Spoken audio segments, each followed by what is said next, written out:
Hello, hello. It is time for Chapter 3 of Coraline.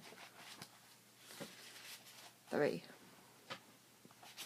The next day the sun shone. Coraline's mother took her into the nearest large town to buy clothes for school. She dropped off her father at the railway station. He was going to London for the day to see some people. Coraline waved him goodbye. They went to the department store to buy the school clothes.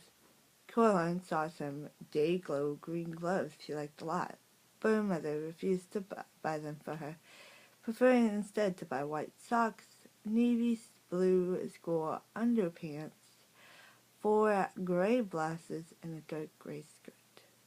But Mom, everyone at school's got gray blouses and everything. Nobody's got green gloves. I could be the only one. Her mother ignored her. She was talking to the shop assistant. They were talking about all kinds of sweaters to get for Coraline.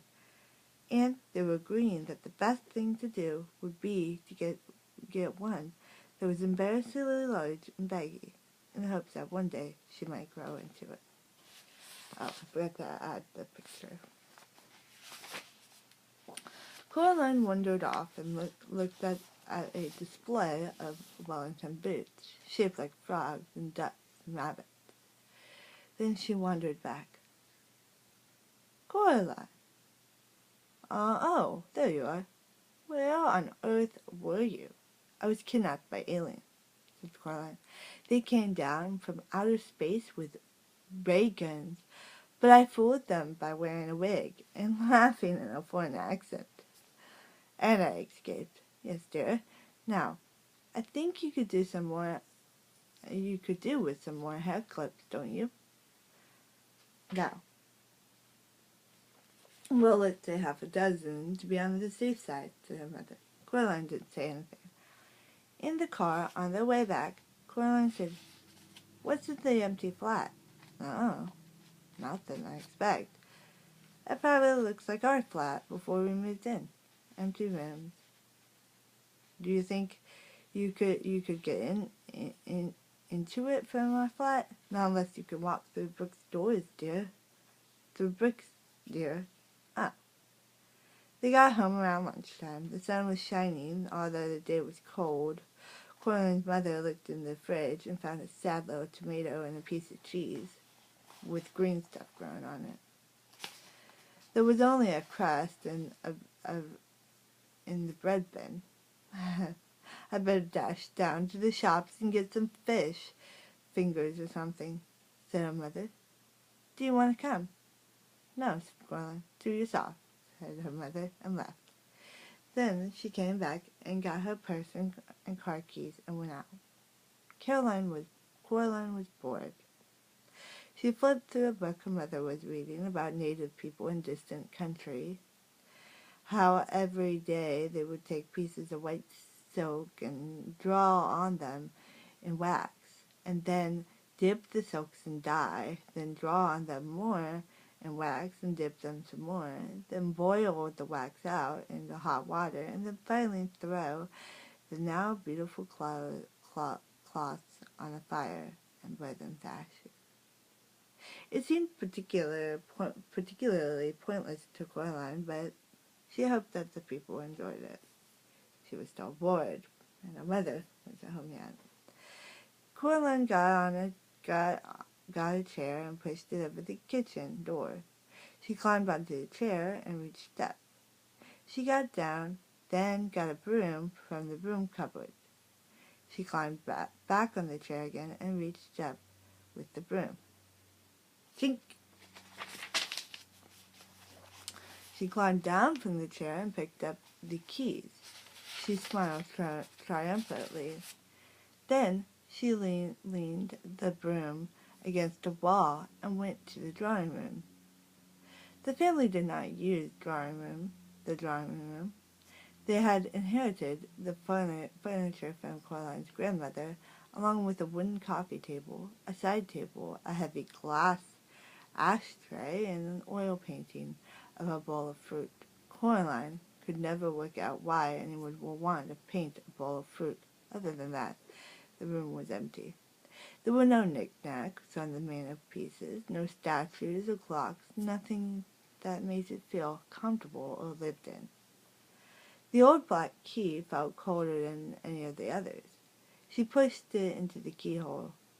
It turned smoothly with a satisfying clunk. Coraline stopped and listened.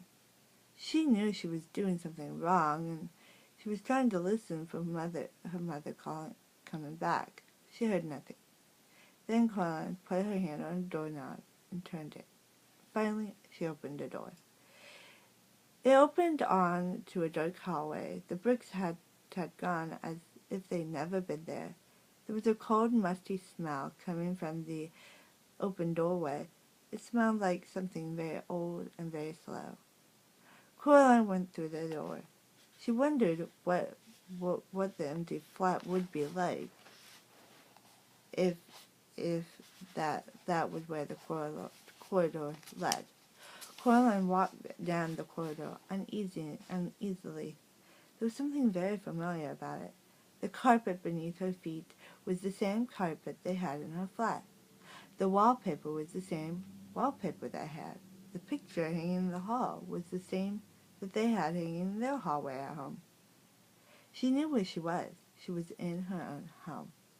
She hadn't left. She shook her head, confused. She stared at the picture hanging on the wall. No, it wasn't the same. The picture they had in their own hallway showed a boy in old-fashioned clothes staring at some bubbles. Now the expression on his face was different.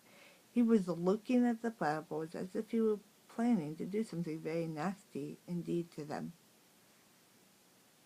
There was something peculiar about his eyes. Coraline stared at his eyes, trying to figure out what exactly was different. She almost had it when somebody called, "Coraline?" It sounded like her mother. Coraline went into the kitchen where the voice had come from. A woman stood in the kitchen with her back to Coraline. She looked a little like Coraline's mother, only her skin was white as paper. She was taller and thinner, only her fingers were too long and they never stopped moving, and her dark red fingernails were curved and sharp. "Coraline," the woman said, "is that you?" And then she turned around. Her eyes were big black buttons. "Lunchtime," Coraline said to the woman. "Who are you?" asked Coraline. "I'm your other mother," said the woman. "Go and tell your father that lunch is ready. Your other father that lunch is ready." She opened the door of the oven. Suddenly Coraline realized how hungry she was. It smelled wonderful. "Well, go on." Coraline went down the hall to where her father's study was. She opened the door.